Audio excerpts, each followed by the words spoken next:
The cold bit through Katherine Jensen's thin cotton dress the moment the door slammed shut behind her, the lock clicking into place with a finality that made her stomach drop. She pounded on the heavy wooden door with both fists, her breath already forming white clouds in the freezing December air as snow swirled around her in the darkness of the Montana prairie night. Her husband Harold had finally made good on his threats, and now she stood barefoot in the snow, her pleas for mercy swallowed by the howling wind that swept across the plains outside their homestead 20 miles from Miles City, Montana. It was 1883, and the winter had come early and brutal to the territory, bringing with it storms that could kill a man in hours if he was caught unprepared, and Katherine wore nothing but the dress she had been cooking dinner in when Harold's rage had exploded over her supposed disobedience. She had asked to visit her sister in town, nothing more than that simple request, but Harold had seen it as defiance of his authority as her husband. He had grabbed her by the arm, dragged her to the door, and thrown her out into the storm that had been building since sunset. Now the snow was falling thick and fast, already accumulating in drifts against the side of the house, and Katherine could feel the cold seeping into her bones with terrifying speed. She tried the door again, begging Harold to let her back inside, promising she would never ask for anything again, but only silence answered her from within. The wind cut through her like knives, and Katherine knew she could not stay by the door. Harold would not relent, not tonight, perhaps not ever, if the whiskey had its full hold on him. She had seen that look in his eyes before, the one that said he would rather prove his point than show an ounce of mercy. Her feet were already numb, and she stumbled away from the house knowing that staying there meant freezing to death on her own doorstep. The nearest neighbor was the old McAllister place 3 miles east, but Katherine had no idea if she could make it that far in her condition. She wrapped her arms around herself and started walking, though walking was generous for the stumbling, desperate movement that carried her away from the house. The snow was already several inches deep, and each step sent shooting pains through her frozen feet. She could barely see more than a few feet in front of her face through the swirling white curtain of the storm. Tears froze on her cheeks as she forced herself forward, driven by the basic human instinct to survive even when everything seemed hopeless. Katherine had no idea how long she walked. Time became meaningless in the storm, measured only by the growing numbness that spread through her limbs and the increasing difficulty of putting one foot in front of the other. She fell twice, struggled back to her feet, and kept moving because stopping meant death. The third time she fell, she was not sure she could get back up. Her hands would not work properly anymore, and her legs felt like they belonged to someone else. The cold was no longer painful, but strangely warm, and some distant part of her mind recognized this as a very bad sign. She lay in the snow, her cheek pressed against the frozen ground, and thought about how unfair it was to die like this. She was only 23 years old.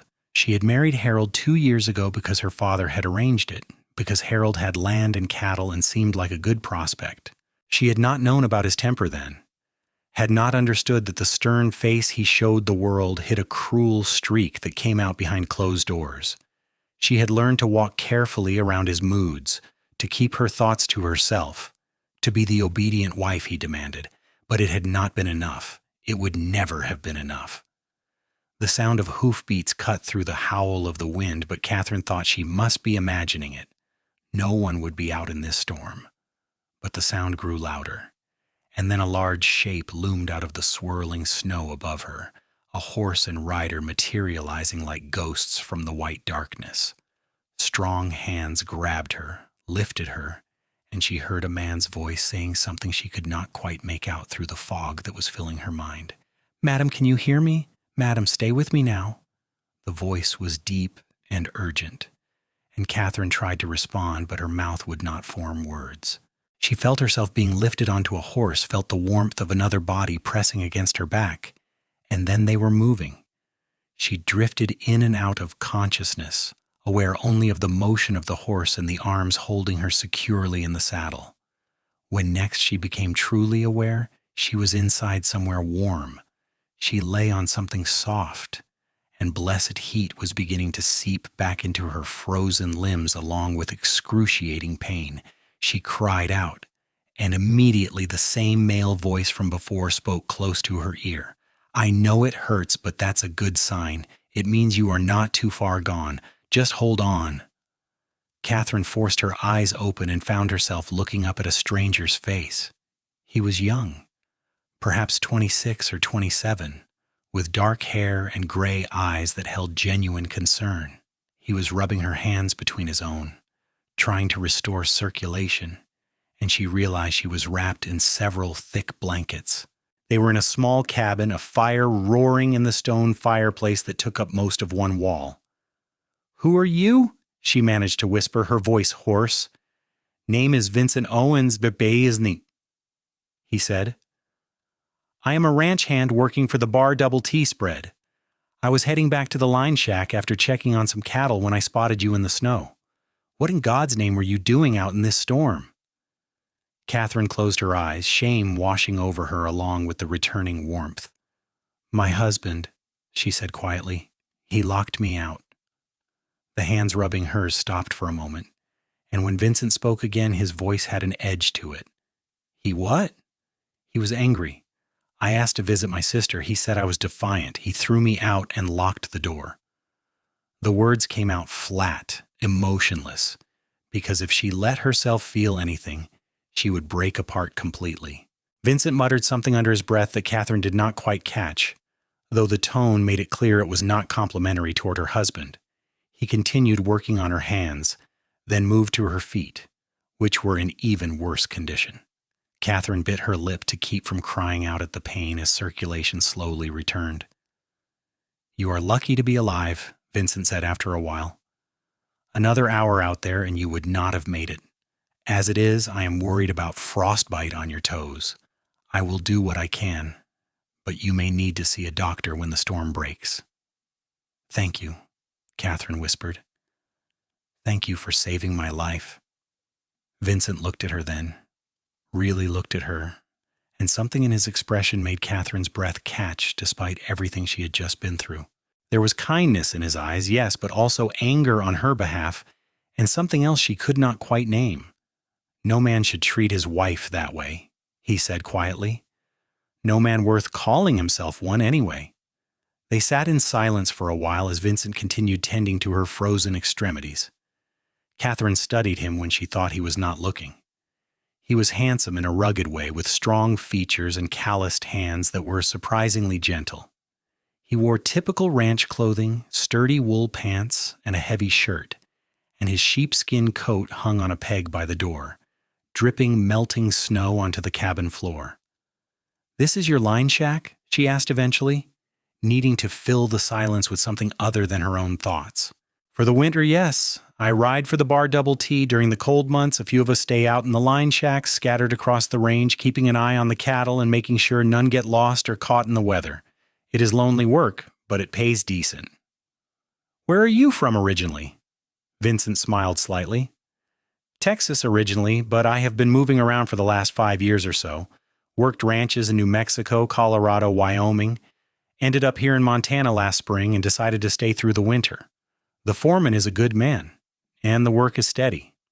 Catherine realized she was growing drowsy, the warmth and the aftermath of her ordeal combining to pull her toward sleep. She fought it, afraid of what might happen, afraid perhaps that she would wake to find this all a dream and herself still dying in the snow. "You should sleep," Vincent said, as if reading her mind. "You need rest to recover. I will keep the fire going and make sure you stay warm. You are safe here." "But where will you sleep?" "I will make do with my bedroll by the fire. Do not worry about me." Catherine wanted to protest, but exhaustion was overtaking her. Her eyes drifted closed, and she felt Vincent pulling the blankets more securely around her.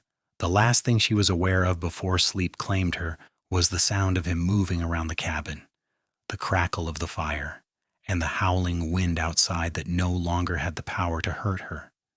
She woke several times during the night, disoriented and frightened, but each time Vincent was there speaking quietly to reassure her, stoking the fire, making sure she stayed warm. By morning, the storm had blown itself out, leaving behind a world transformed by snow. Pale winter sunlight streamed through the cabin's single window, and Catherine sat up slowly, testing her body's responses. Everything ached, but she could move her fingers and toes, though the latter were badly bruised and tender. Vincent was awake, standing by the stove and making coffee. He turned when he heard her stirring and brought her a cup of the hot, strong brew. "How are you feeling?" "Sore, cold, but alive, thanks to you." He nodded and sat down in the cabin's only chair, leaving her the bed. "The storm has passed. I need to take you back to your husband's place or into town. Which would you prefer?" The question was simple, but the implications were enormous. If she went back to Harold, he would likely punish her for the trouble she had caused for embarrassing him for surviving. If she went into town, she would have to explain what had happened, and Harold was a landowner with standing in the community while she was just his wife. Who would believe her? Who would care? "I do not know," she admitted. "If I go back, he will be angry. But if I do not go back, I have nowhere else to go." Vincent studied her over the rim of his coffee cup. "Do you want to go back to him?" No one had ever asked Catherine what she wanted before. Her father had decided she would marry Harold. Harold decided everything else. The question was so unexpected that tears sprang to her eyes. "No," she whispered. "No, I do not want to go back, but I have no choice." "Everyone has choices," Vincent said quietly. "They are not always easy ones, but they exist. I have no money, no family except my sister who has her own troubles, no skills except keeping house. What choice do I have?" Vincent was quiet for a moment, then set down his coffee cup. "I have a proposition for you if you will hear it." Catherine looked at him warily, afraid suddenly of what he might suggest. She had heard stories of women in desperate situations being taken advantage of by men who seemed kind at first, but Vincent's expression was serious and respectful, with nothing predatory in it. "Say what you have to say." "Miles City needs a teacher for the school. The last one left to get married, and they have been looking for someone to take her place. You can read and write, I assume?" "Yes, my mother insisted on education. I can read and write and do figures." "Then you could apply for the position. It would give you a way to support yourself, a place to live, independence from your husband." "The school board would never hire a married woman who left her husband. The scandal alone would disqualify me." "Not if you have cause," Vincent said. "Not if you have a witness to testify that your husband endangered your life, that you have grounds for divorce or annulment." Catherine stared at him. "You would do that? Testify against Harold?" "I would tell the truth about what I found. A woman nearly frozen to death in a snowstorm miles from the nearest shelter, turned out of her own home by the man who was supposed to protect her. Yes, I would testify to that." The idea was intoxicating and terrifying in equal measure.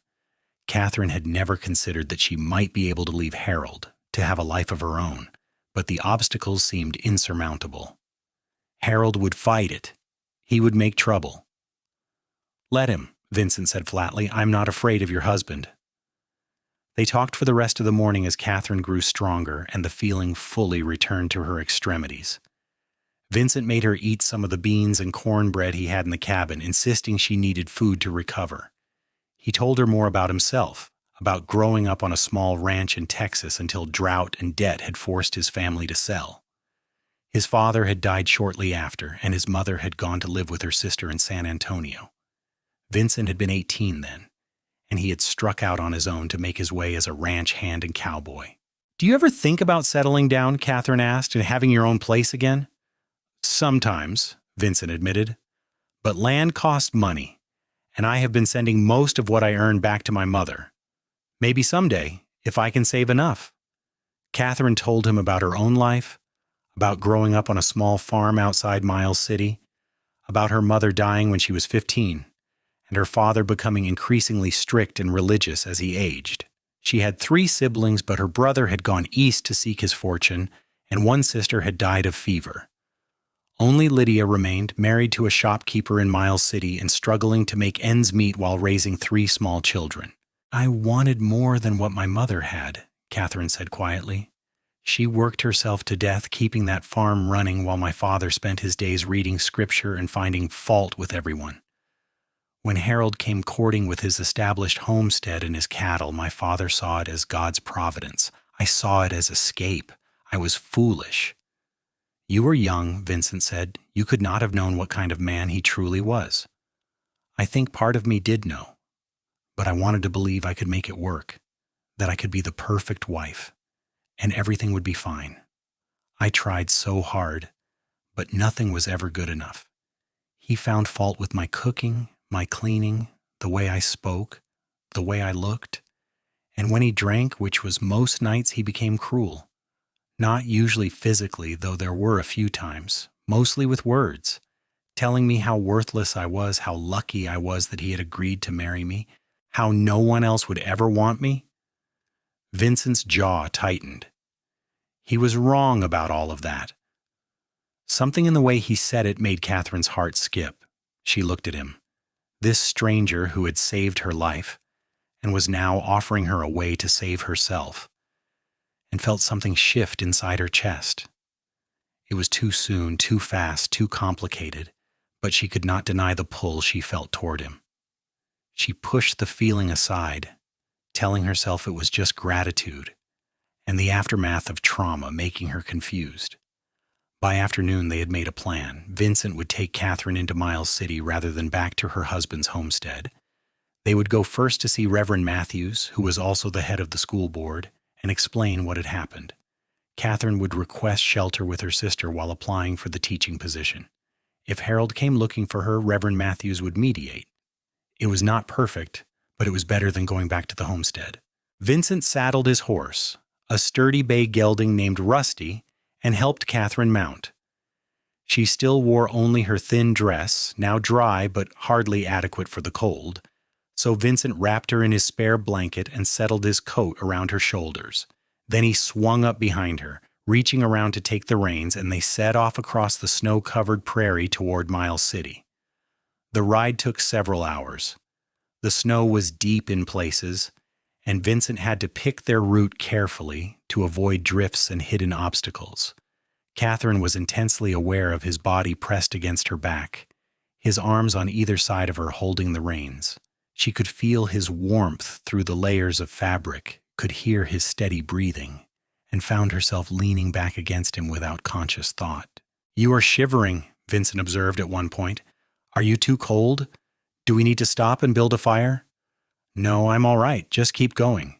The sooner we reach town, the better." They talked as they rode, Vincent asking her questions about Miles City and the people there, Catherine telling him what she knew. The town had been founded about 4 years earlier in 1879, built up around Fort Keogh, which had been established to help maintain peace after the Great Sioux War. The railroad had come through, and the town was growing rapidly, attracting ranchers, merchants, and settlers looking to make their fortunes in the Montana Territory. It was rough still, with more saloons than churches and frequent violence, but it was also vibrant and full of opportunity for those willing to work hard. "What is Harold's place in all this?" Vincent asked. "He was one of the early settlers, claimed his land back in 1880. He has good grazing range and water rights, which makes him important locally. He sits on the town council and is friendly with the sheriff. That is what worries me. Who will believe me over him?" "Anyone with eyes and a conscience," Vincent said firmly. "You nearly died. That speaks louder than any man's reputation." They reached the outskirts of Miles City as the sun was beginning to set, painting the snow-covered landscape in shades of orange and pink. Catherine directed Vincent to her sister's house, a small frame building on the edge of the residential area. She slid down from the horse with Vincent's help, her legs unsteady after the long ride, and walked up to the door on feet that still ached with every step. Lydia opened the door with a baby on her hip and exhaustion written across her face. When she saw Catherine, her expression transformed from weariness to shock to concern in rapid succession. "Catherine, what are you doing here? What happened to you?" Catherine's carefully maintained composure crumbled, and she burst into tears. Lydia pulled her inside, shooting a questioning look at Vincent, who had followed Catherine to the door. "Madam, I am Vincent Owens. I found your sister near frozen in the snow last night, about 20 miles from here. Her husband had locked her out in the storm." Lydia's face went white, then red with anger. "That monster! I told father that Harold had a mean streak, but he would not listen. Come in, both of you, please. Catherine, sit down before you fall down. You look half dead." The house was small and crowded, with 3 children ranging from a baby to a 5-year-old who stared at the visitors with wide eyes. Lydia's husband Daniel came in from the back room, and introductions were made all around. Vincent explained what had happened and what they were planning to do. Daniel listened with a grave expression, then nodded. "You did right to bring her here rather than back to that bastard. Pardon my language, but any man who would do such a thing does not deserve the title of husband. Catherine, you are welcome to stay with us as long as you need. It will be crowded, but we will manage." "The school teacher's cottage," Lydia said suddenly. "It has been sitting empty since Miss Pemberton left. If Catherine is going to apply for the position anyway, perhaps Reverend Matthews would allow her to stay there while the matter is being considered." "That is a good thought," Daniel said. "Vincent, would you be willing to accompany us to speak with the Reverend now? It is not too late in the evening, and I think this matter should be addressed as soon as possible before Harold gets word that Catherine is in town." Vincent agreed, and after Catherine had a chance to wash her face and drink some water, the 3 of them made their way to the church where Reverend Matthews lived in a small rectory. The Reverend was a kind-faced man in his 50s with graying hair and sharp eyes that missed little. He listened to their story without interruption, his expression growing increasingly troubled as Vincent described finding Catherine in the snow. "This is a very serious accusation," Reverend Matthews said when they had finished. "Harold Jensen is a respected member of this community. However, I cannot ignore testimony from a witness who has no reason to lie, nor can I ignore the physical evidence of Mrs. Jensen's condition. Young lady, are you certain this is the path you wish to take? Once begun, it will be difficult to undo." Catherine met his eyes steadily. "I am certain. I cannot go back to a man who would rather see me dead than admit he was wrong. If that means scandal, so be it. I will not die for the sake of appearances." The Reverend nodded slowly. "You have courage, Mrs. Jensen. Very well. The teaching position is yours on a trial basis, assuming you can demonstrate adequate knowledge. The cottage comes with the position, and you may move in immediately. As for the matter of your marriage, I will arrange for the circuit judge to hear your case when he arrives next month. In the meantime, I will speak with Harold and make clear that you are under the protection of the church, and any attempt to harass or harm you will be dealt with accordingly." Relief flooded through Catherine so intensely that she felt dizzy. "Thank you, Reverend Matthews. Thank you so much." "Do not thank me yet. This will not be easy. Harold will deny everything, will claim you are lying or hysterical. You will need courage and witnesses. Mr. Owens, will you remain in the area long enough to testify before the judge?" "Yes, sir," Vincent said without hesitation, "for as long as it takes." They left the rectory with Catherine's immediate future secured. The school teacher's cottage was a small building near the church, consisting of 2 rooms and a kitchen with a wood stove. It was sparsely furnished but clean, and most importantly her own. Lydia helped her sister settle in, bringing spare blankets and some food from her own meager supplies, while Daniel and Vincent made sure the woodpile was stocked and the stove was working properly. When everyone had finally left and Catherine was alone, she sat on the narrow bed and let herself cry, not from sadness or fear, though there was some of both, but from overwhelming emotion at having her own space, her own choices, her own life spreading out before her with possibilities instead of just grim endurance. She cried for the girl she had been who had thought marriage to Harold was her only option, and she cried with gratitude for the stranger who had saved her life and given her a chance at something better. Vincent returned the next morning to check on her, and Catherine was surprised at how happy she was to see him. He brought fresh bread from the bakery and a jar of preserves, explaining that he had stayed the night at the boarding house in town and would be around for a few days at least until he was sure she was settled and safe. "You do not need to do that," Catherine protested, though her heart said otherwise. "You have your job to get back to." I already sent word to the foreman explaining the situation. He is a fair man. He understands. Besides, I want to make sure Harold does not cause trouble. As if summoned by the mention of his name, Harold appeared that very afternoon. Catherine was at the school building meeting with Reverend Matthews to discuss the curriculum when she heard raised voices outside. She looked out the window and felt her blood turn to ice. Harold sat on his horse in the street, and he looked furious. Vincent stepped out of the general store across the way where he had been buying supplies, and his hand moved to rest on the revolver at his hip. Catherine had not even noticed he was armed until that moment. Harold saw the movement and checked his horse. "I want to speak with my wife," Harold called out, his voice carrying clearly in the cold air. "Your wife has nothing to say to you," Vincent replied, his voice calm but carrying an unmistakable edge of danger. "This is none of your concern, Cowboy. Catherine is my wife, and she belongs at home with me." Reverend Matthews came out of the school building, positioning himself between Harold and the doorway. "Mr. Jensen, your wife has made serious allegations against you. Until they are resolved by the circuit judge, you are to have no contact with her. That is the decision of the school board and the town council. The town council has no right to interfere between a man and his wife." "They have every right when that man endangered his wife's life," Vincent said. "I was there. Jensen, I pulled her out of the snow where she was dying because you threw her out in a blizzard. That is not the action of a husband. That is attempted murder." Harold's face turned purple with rage. "You are a liar. Catherine fell in the snow on her own because she was foolish enough to go wandering in a storm. I never threw her out." "Then why was your door locked from the inside?" Vincent asked. "Why was she wearing only a thin dress with no coat or shoes? Why was she miles from your homestead, heading in the opposite direction as if running for her life?" A crowd had gathered, drawn by the raised voices. Catherine recognized several faces, townspeople who knew both her and Harold, watching this confrontation with avid interest. She forced herself to walk out of the school building, her head high despite her pounding heart. "I'm not coming back, Harold," she said, her voice steady even though her hands were shaking. "What Vincent says is true. You locked me out to punish me, and I nearly died. I will not put myself in your power again."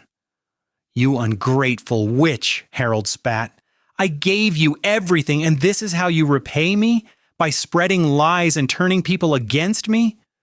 "You gave me nothing but misery and fear," Catherine shot back, years of suppressed anger suddenly boiling over. "You belittled me, controlled me, hurt me, and finally tried to kill me. I owe you nothing." Harold moved as if to dismount, but Vincent stepped forward with his hand still on his gun. "Do not," he said quietly, but with such intensity that Harold froze. "You have heard what the Reverend said. Leave now, or I will make you leave."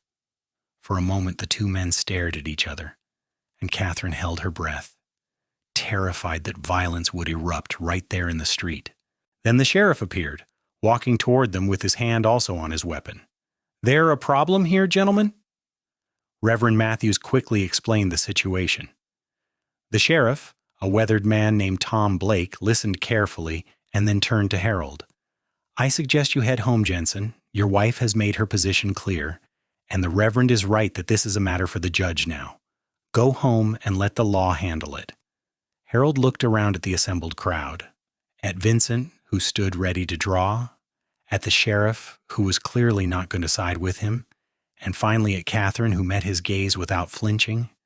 Something in her refusal to look away seemed to get through to him that this was truly over. His face twisted with rage and humiliation, but he jerked his horse's head around and rode off without another word. Catherine's knees went weak with relief, and she might have fallen if Vincent had not been there suddenly at her elbow steadying her. "It is all right," he murmured. "He is gone. You are safe." The crowd dispersed slowly, people heading back to their business, but clearly eager to spread the gossip. Catherine knew her name would be on everyone's lips by evening, but she found she did not care as much as she had feared. What mattered was that she was free and alive, and Harold had backed down when confronted. Over the next few weeks, Catherine settled into her new life with a mixture of trepidation and growing joy. She prepared for her duties as school teacher, reading through the lesson books and organizing the classroom. The school would not resume until after the new year, giving her time to establish herself. Vincent stayed in town, ostensibly to wait for the circuit judge, but Catherine suspected it was more to make sure Harold did not try anything. They spent increasing amounts of time together, and Catherine found herself looking forward to his visits with an eagerness that went well beyond gratitude. He would stop by in the mornings with fresh bread or coffee, would walk with her through town as she ran errands, would sit with her in the evening by her stove and talk about anything and everything. She learned about his dreams of someday owning a small ranch, about his love of horses, about the places he had seen in his travels. She told him about her own dreams, long buried under Harold's tyranny, of teaching children and making a difference, of having a home filled with love instead of fear, of someday being truly happy. "You deserve that," Vincent said one evening as they sat together in her small cottage. "You deserve all of that and more." "So do you," Catherine replied. "You should have your ranch and your horses and a family of your own." Something flickered in Vincent's eyes, but before he could respond, there was a knock at the door. Catherine opened it to find Reverend Matthews with news that the circuit judge would arrive in 3 days and had agreed to hear her case against Harold. The days leading up to the hearing were tense. Catherine was nervous about facing Harold in a legal setting, about having to recount what had happened, about the possibility that the judge would side with her husband despite everything. Vincent stayed close, his steady presence a comfort even though he could not go into the hearing with her until it was time for him to testify. The hearing took place in the church, which served as the courthouse when the circuit judge was in town. Judge William Cartwright was a stern-faced man with a reputation for fairness. He listened first to Harold's version of events, which painted Catherine as a hysterical, disobedient wife who had wandered off into the storm despite his warnings and was now lying to cover her own foolishness. Then Catherine told her story, speaking clearly despite her shaking voice, describing years of verbal abuse and control, the beating she had taken when she burned dinner 6 months ago, and finally that terrible night when Harold had thrown her out in the storm. Vincent testified next, describing in clinical detail what he had found, the condition Catherine had been in, how close to death she had come. The sheriff testified that he had been called to the Jensen homestead twice before on reports of disturbances, though both times Harold had claimed everything was fine and sent him away. Lydia testified about bruises she had seen on her sister's arms, about Catherine's growing fearfulness over the past 2 years. When all the testimony had been heard, Judge Cartwright took less than an hour to deliberate. "I find that Mr. Harold Jensen did willfully endanger the life of his wife, Mrs. Catherine Jensen, through actions that constitute both cruelty and attempted murder. The marriage is hereby dissolved, and Mrs. Jensen is granted a full divorce. Mr. Jensen is ordered to pay Mrs. Jensen the sum of $200 as compensation for her suffering and to provide for her needs until she is established in her teaching position. Furthermore, Mr. Jensen is ordered to stay at least 100 yards away from Mrs. Jensen at all times, and any violation of this order will result in criminal charges. This court is adjourned." Catherine sat in stunned silence as the judge's words sank in. She was free, truly, legally free. Harold stood across the room, his face red with rage, but there was nothing he could do. The law had spoken, and Harold, for all his local standing, could not fight a circuit judge's ruling. Vincent appeared at her side as people began filing out of the church. "Congratulations," he said quietly. "You did it." "We did it," Catherine corrected, taking his hand impulsively. "I could never have done this without you." Their eyes met, and something electric passed between them. Catherine realized with a start that she had fallen in love with this man who had saved her life in more ways than one. From the look on Vincent's face, he felt the same way. But before either of them could speak, Lydia rushed over to embrace her sister, and the moment was lost in the celebration. That evening, after all the well-wishers had left and Catherine was alone in her cottage, there was a soft knock on her door. She opened it to find Vincent standing there, his hat in his hands, looking uncharacteristically nervous. "I hope it is not too late to call," he said. "Not at all. Please, Come in." He stepped inside, and for a moment they just stood looking at each other. Then Vincent spoke, his words coming out in a rush as if he had been holding them back for too long. "I know this is not the right time, that you have just gotten free and probably want nothing to do with any man for a good long while, but I have to say this. I think I am falling in love with you, Catherine. I think I started falling that first night when you were so determined to survive despite everything, and these past weeks getting to know you, seeing your courage and your kindness, have only made it stronger. I am not asking you for anything. I just wanted you to know." Catherine felt tears spring to her eyes, but they were happy tears this time. "You foolish man," she said, laughing through the tears. "I have been in love with you for weeks now. I was just afraid to say anything, afraid you were just being kind, afraid I was confusing gratitude with love." "Is that what you think this is? Gratitude?" "No," Catherine said softly. "No, this is much more than that." Vincent closed the distance between them and cupped her face gently in his hands. "May I kiss you?" "Yes."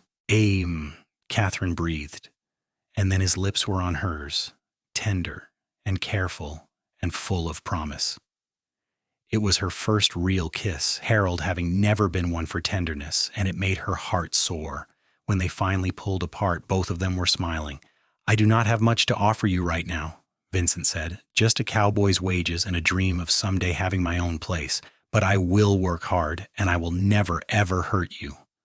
I swear that to you." "I do not need much," Catherine replied.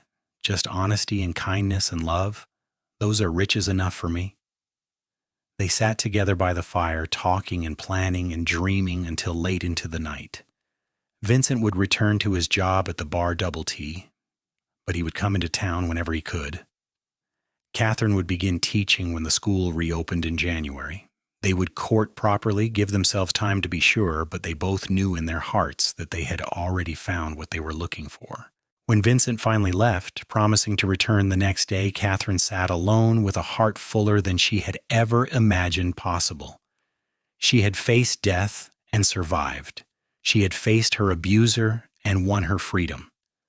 And now she had found love, real love, with a good man who saw her for who she truly was. The future stretched out before her full of possibility instead of fear. And for the first time in years, Catherine Jensen fell asleep with a smile on her face. The winter passed in a blur of happiness. Catherine threw herself into teaching, discovering that she had a natural gift for it. The children loved her, and their parents quickly came to respect her dedication and skill. The gossip about her divorce gradually faded as people saw her living a respectable, hard-working life. Harold had left Miles City shortly after the hearing, selling his homestead and moving somewhere back east. Good riddance, most people said, having seen his true colors during the trial. Vincent came to town every Sunday without fail, and their courtship became a regular part of the town's social landscape. He was respectful and patient, never pushing Catherine beyond what she was ready for, always mindful that she was healing from years of trauma. They took long walks together when the weather allowed, attended church services, had dinner with Lydia and Daniel and the children. Slowly, Catherine learned to trust again, to believe that love did not have to hurt, that marriage could be a partnership instead of a prison. Spring arrived late in Montana, but when it finally came, it transformed the prairie into a sea of green dotted with wildflowers. On a warm May afternoon in 1884, Vincent and Catherine were married by Reverend Matthews in the same church where she had won her freedom. Lydia stood up for her sister, tears streaming down her face, while Daniel served as Vincent's best man. The whole town turned out for the celebration, eager to see the culmination of what had become their own favorite love story. After the wedding, Vincent took Catherine to see the land he had purchased with the money he had been saving. Combined with a loan from the bank based on his steady employment record, it was not large, only 160 acres, but it had good water and grazing, and there was a small house already built on the property. The previous owner had been an elderly bachelor who had decided to move to California to live with his daughter. "It is not much yet," Vincent said as they stood together looking out over their land, "but I will build it up, make it prosper. We will have cattle and horses, and maybe someday we can add on to the house, make it bigger for when children come along." "It is perfect," Catherine said, squeezing his hand. "It is home." They spent the first months of their marriage fixing up the house and getting the ranch established. Vincent worked harder than Catherine had ever seen anyone work, up before dawn, and not stopping until after dark, building fences, breaking horses, buying a small starter herd of cattle. Catherine ran the household, kept a garden, and continued to teach during the school year, bringing in extra income that they carefully saved. It was hard work, but it was also joyful in a way Catherine had never experienced. She and Vincent were partners in every sense, making decisions together, supporting each other through the difficulties that inevitably came with ranch life. When the cattle got sick with fever their first winter and they lost a quarter of the herd, they mourned together but did not give up.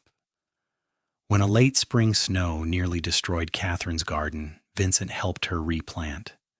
When Vincent was thrown from a green horse and broke his arm, Catherine ran the ranch alone for 6 weeks until he healed. Through it all, their love deepened and matured. Catherine learned that Vincent had a dry sense of humor that could make her laugh even on the hardest days. Vincent discovered that his wife had a stubborn streak a mile wide and would not back down from a challenge.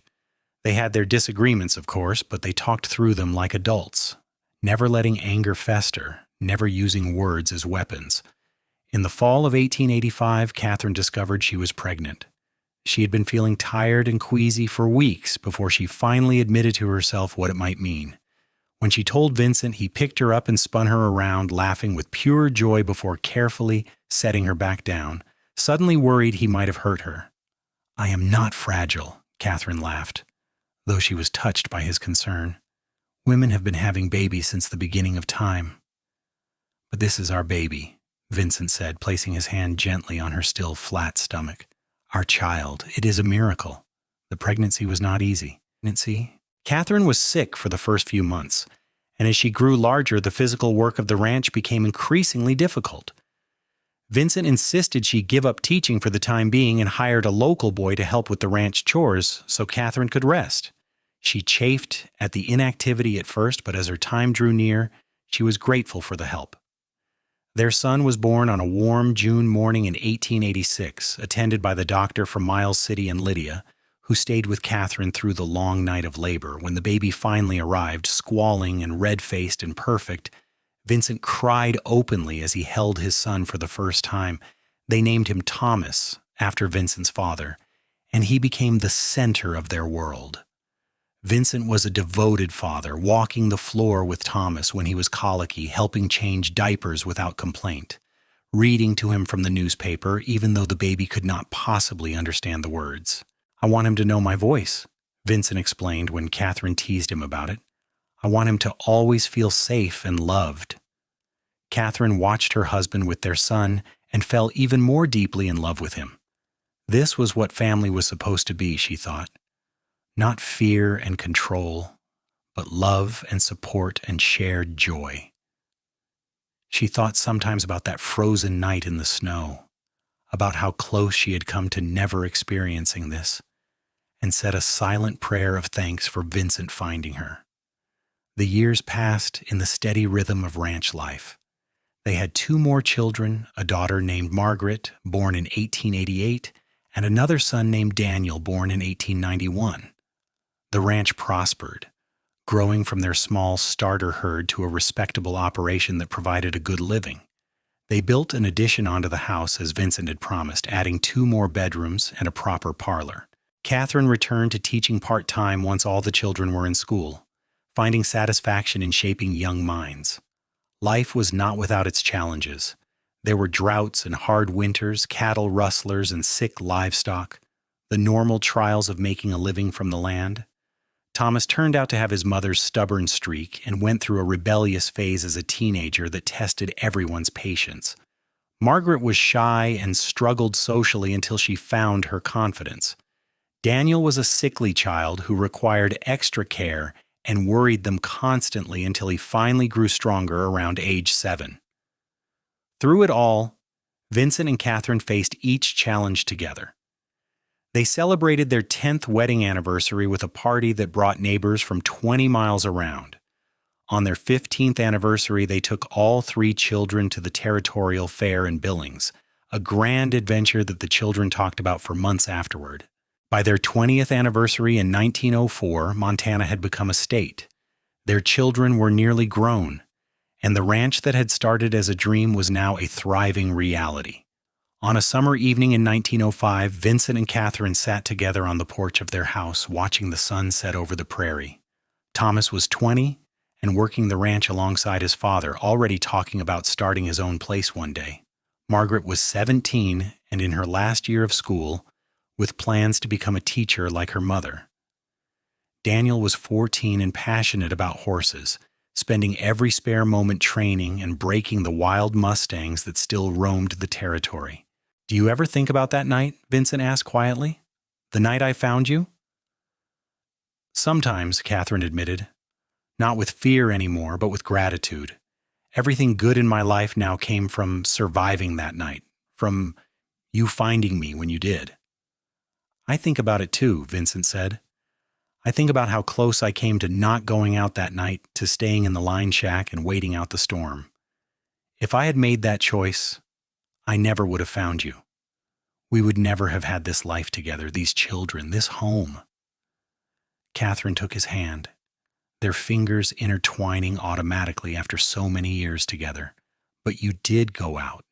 You did find me, and here we are." "Here we are," Vincent echoed, raising her hand to his lips. "Still in love after all these years, still building our dream together." "It is a good dream," Catherine said softly. "The best dream I could have imagined." They sat in comfortable silence as the stars began to appear in the darkening sky. Inside the house, they could hear Margaret playing the piano they had bought her last year, the sweet notes of a Chopin nocturne drifting through the open windows.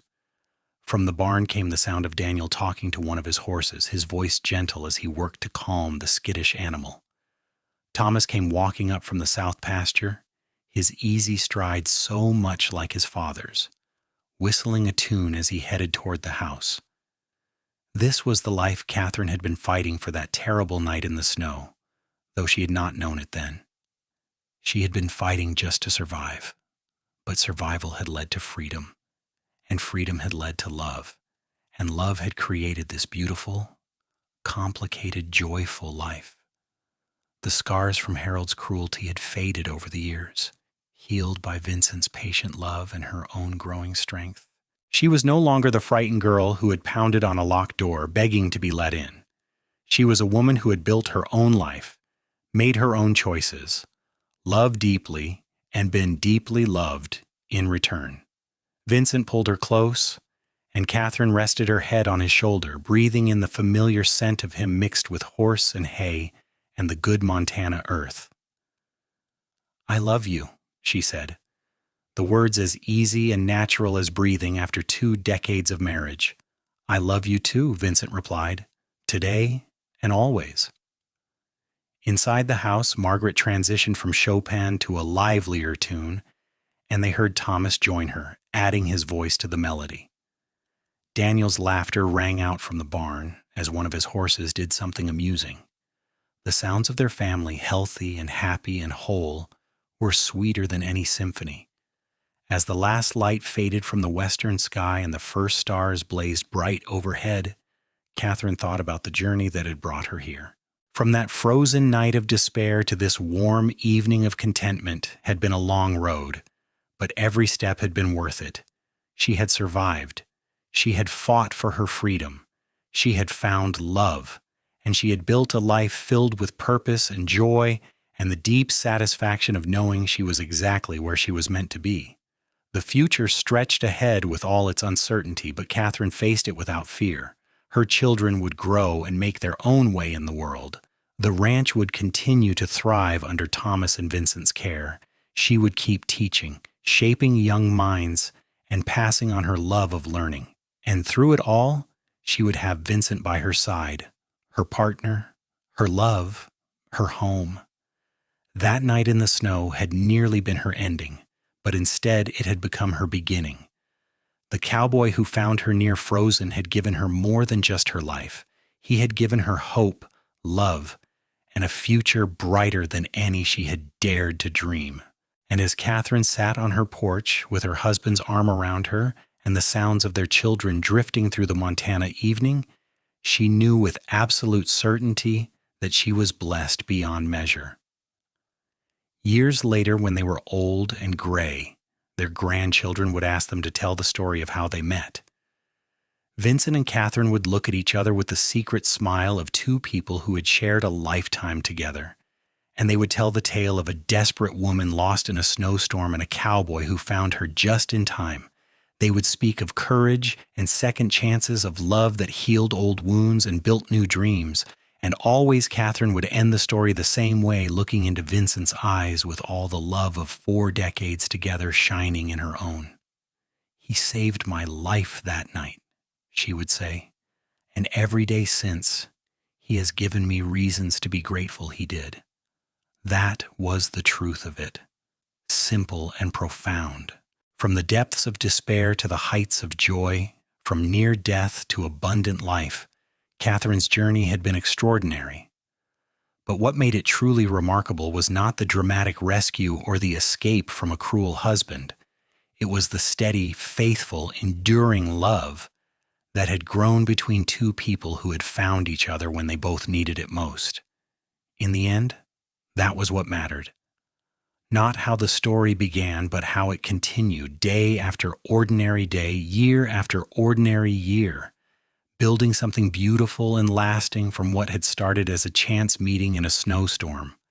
Vincent and Catherine's love story was not a fairy tale with a prince and a castle. It was something better, something real, built on hard work and mutual respect, and the simple choice to love each other through whatever life brought their way.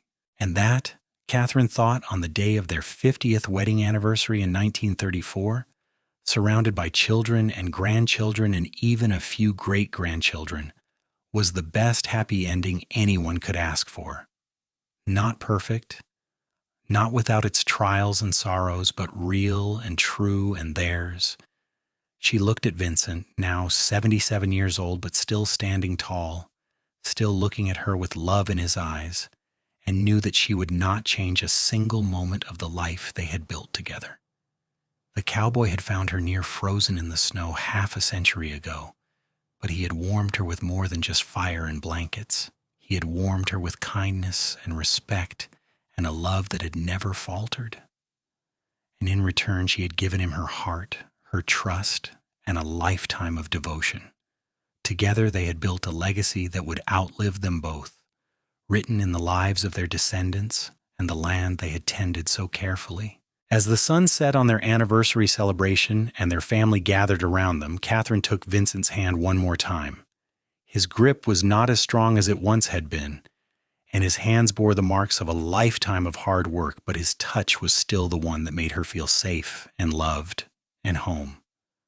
"Thank you," she whispered to him under the chatter of their family, "for everything." Vincent smiled at her, that same gentle smile that had been her anchor through all these years. "Thank you for saying yes. Thank you for taking a chance on a cowboy with nothing but dreams and determination." "Best decision I ever made," Catherine said firmly. "Second best," Vincent corrected with a twinkle in his eye. "The best decision you ever made was refusing to give up that night in the snow. Refusing to let the cold and the fear and the injustice defeat you. Everything else came from that strength." Perhaps he was right, Catherine thought. Perhaps the greatest gift she had ever given herself was the stubborn determination to survive, to keep walking even when every step was agony, to believe that there had to be something better waiting beyond the storm. But she never would have made it without Vincent finding her, without his decision to ride out into the blizzard that night, without his choice to help a stranger, and then to love her. They had saved each other, really. She had given him someone to love and protect, a purpose beyond just surviving from job to job. He had given her freedom and safety and the space to become the woman she was meant to be. Together they had created something neither of them could have built alone, a true partnership, a real marriage, a love that had stood the test of time. As the stars came out over the Montana prairie, the same stars that had witnessed the beginning of their story so many years ago, Catherine and Vincent sat together surrounded by the fruits of their love. Their children, grown now with families of their own, talked and laughed and shared stories. Their grandchildren played in the yard, their shouts of joy echoing across the land. And the ranch they had built together stood solid and prosperous, a testament to what could be accomplished with hard work and determination and love. It had been a good life, Catherine thought, a very good life indeed. And it had all started with a cowboy who refused to ignore a body in the snow, who chose compassion over convenience, who became first a rescuer, then a friend, then a lover, then a husband, and finally a life partner in every sense of the word. From that frozen night of despair had come 50 years of warmth and love and happiness. That was the true miracle of their story. Not that Vincent had found Catherine in time, though that was miraculous enough. The true miracle was what they had built together afterward, the life they had created from the ashes of Catherine's old life. They had taken the worst night of her life and transformed it into the beginning of the best years, proving that redemption was always possible, that love could heal even the deepest wounds, that happy endings were not just for fairy tales, but could be real and lasting and true. And so their story, which had begun in darkness and cold and fear, ended in light and warmth and love, surrounded by family and filled with the deep contentment of a life well lived. The cowboy had found her near frozen all those years ago, but together they had spent half a century proving that love, real love, was the warmest shelter of all.